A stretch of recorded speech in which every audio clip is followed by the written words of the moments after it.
کل گئے نا چل کے سر وہ کل مولانا فضل الرحمان صاحب کے پاس تو چلے گئے. تو مولانا فضل الرحمان جو ہیں, دنیا کی کون سی گالی ہے جو مولانا فضل الرحمان صاحب کو نہیں دی گئی, اور کون سا الزام ہے جو انہوں نے نہیں لگایا جناب عمران خان صاحب, یہودی ایجنٹ, اس سے کوئی بدتر بات ہو سکتی ہے؟ ایگزیکٹلی. اب ان کو ووٹ دینا گناہ. ہم اس وقت کہتے تھے بھائی آپ پاکستانی ہیں, ایک دوسرے کے ساتھ بیٹھنا پڑے گا, ملنا پڑے گا, ایک دوسرے کی عزت کیجئے, اختلاف کیجئے, عزت کے ساتھ کیجئے. ایسے الفاظ کا استعمال کریں. کل کو وہی بات کہ آپ نے اٹھنا بیٹھنا ساتھ ہے.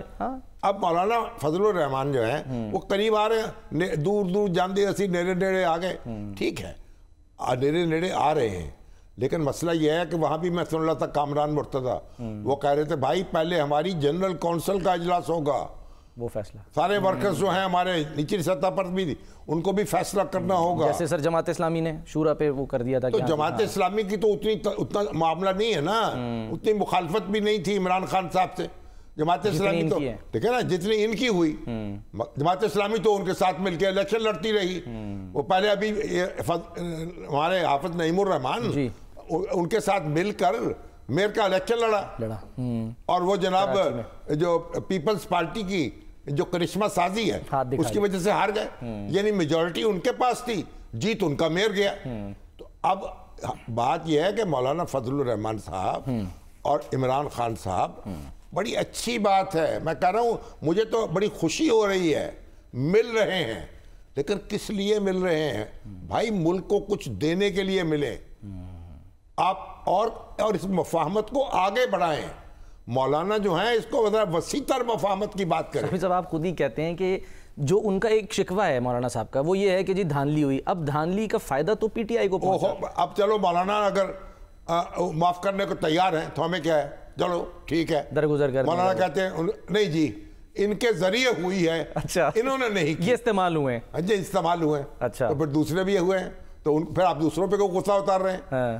تو بات یہ ہے خان صاحب اور مولانا صاحب اور عمر ایوب صاحب اور گوہر رحمان, کیا ہے, گوہر خان صاحب, بیرسٹر گوہر خان صاحب, بیرسٹر صاحب, اور یہ حضرت حافظ نعیم الرحمان صاحب, اور یہ ہمارے جو ہیں کیا صاحبزادہ حامد رضا صاحب, آپ سارے اس ملک کے رہنے والے ہیں, اس ملک کے بارے میں سوچیں, اس کو آگے بڑھائیں, ایک دوسرے کی غلطیاں جو ہیں ان کو معاف کر دیں, کیونکہ آپ سب جو ہیں ہم غلطیاں سب نے کی ہیں, سب نے, کوئی ایسا نہیں ہے کوئی اپنا گنگا جل کسی نے نہیں پیا ہوا, اور کوئی ایسا نہیں ہے دودھ کا دھلا نہیں ہے.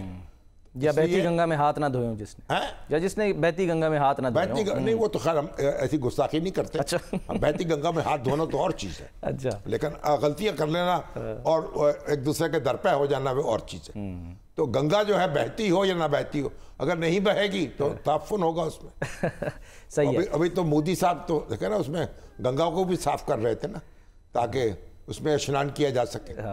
تو بہرحال آپ جتنی جلدی یہ تاریخ سے سبق سیکھ لیں گے اتنی جلدی اچھا ہے. سر کل جو مل جائیں گے, دما چوکڑی مچائیں گے, ہنگامہ برپا کرنے کی کوشش کریں گے, تو پھر حکومت قابو میں نہیں آئے گی. حکومت اپنی جگہ رہے گی, یہ اپنی جگہ رہیں گے, یا تو پھر ٹینکوں پہ بیٹھ کے آ جائیں. اچھا, حکومت کو کیسے گھر بھجوائیں گے؟ ذوالفقار بھٹو صاحب کے خلاف کتنی بڑی تحریک چلائی, تو نکالا تو پھر ان کے جنرل ضیاء الحق نے آ کے. تو آپ جو آپ کہہ رہے ہیں ہم اس میں جمہوریت چاہتے ہیں, آئین کی بالادستی چاہتے ہیں, راستہ وہ اختیار کر رہے ہیں جس میں ہنگامہ ہو جائے اور جس میں کوئی جواز پیدا ہو جائے, پھر ماشاء اللہ لگانے کا ملک میں. ایسا نہ کیجیے. شامی صاحب میں جگہ بلکہ دو جگہ میں نے پڑھا کہ جی مولانا صاحب جو ہیں وہ گارنٹی مانگ رہے ہیں, یعنی کہ پی ٹی آئی سے گارنٹی مانگ رہے ہیں. کیا گارنٹی مانگ رہے ہیں؟ الیکشن فیئر ہوں گے, یا گارنٹی مانگ رہے ہیں کہ پیچھے نہیں ہٹیں گے, کہ ہمیں ایسا نہیں ہوگا کہ ہمیں چھوڑ کے پھر چلے جائیں اور ڈیل کر لیں. اب یہ گارنٹی, سیاست میں کوئی گارنٹی نہیں ہوتی کسی چیز کی, کوئی وقت میں فیصلے ہوتے ہیں. یہاں تو دیکھیں نا, وہ جب وہ معاہدہ ہوا تھا بحالی عدلیہ کے سلسلے میں زرداری صاحب کا اور نواز شریف صاحب کا, تو انہوں نے کہا یہ کوئی حدیث کے الفاظ ہیں. حدیث کے ایگزیکٹلی یہی کہا, ٹھیک ہے نا. اور اس کے بعد ادھر معاہدہ ہوا تھا, ادھر ان کی ڈیل ہو رہی تھی پرویز مشرف صاحب سے. تو بات یہ ہے کہ ہماری سر پھر آگے اے دوست لب کشائی کی زحمت نہ دے مجھے, اچھا قصے کے واقعات بڑے دردناک ہیں. تو مولانا ضمانت یہی ہوگی کہ آپ کا غصہ اور ان کا غصہ مل کر دوسرے پہ غصہ اتار لیں گے, ٹھیک ہے نا. آپ کو ذرا سکون آ جائے گا, پھر موقع مل جائے گا, میدان صاف ہو جائے گا. ہاں یہ ہے کہ آپ مل کر یہ طے کر لیں, حلف اٹھا لیں, قرآن اٹھائیں سب کے ساتھ مل کے, بھئی ہم انتخابات میں نہ کہ دھاندلی کریں گے, نہ کسی کو کرنے دیں گے, نہ کسی کے ساتھ ملیں گے, نہ سازش کریں گے, نہ ساز باز کریں گے. جو جیتے گا اس کو سلام کریں گے, جو ہارے گا اسے کہیں گے آرام کرو. تو بات ختم ہے. بس ٹھیک ہے, اچھی بات, یہی ضمانت ہے, یہ عہد, یہ ضمانت ہے. اور عہد پہ قائم رہنا, عہد پہ قائم رہنا, اصل بات یہ نا. بس ختم. اللہ اللہ خیر صلی اللہ. تو کسی کو کیا ضرورت ہے, فوج کو کیا ضرورت پڑی ہے کہ اپنے دخل دے؟ وہ بھی اللہ کا شکر ادا کریں گے, بھائی جان چھٹی سے لاکھوں پائے. وہ تو آسم منیر صاحب تو جرمنی پہنچے ہوئے ہیں. جی سر. وہاں ان کو بڑا دھوم دھام سے استقبال ہوا ہے. وہاں وہ گفتگو کر رہے ہیں ڈیفنس کے معاملات پہ. تو وہ سارے ڈیفنس کے معاملات کو دیکھیں گے, اور آپ اپنا کام کریں, وہ اپنا کام کریں گے. وزیر اعظم اپنا کام کریں گے, اور وزیر اعظم اپنی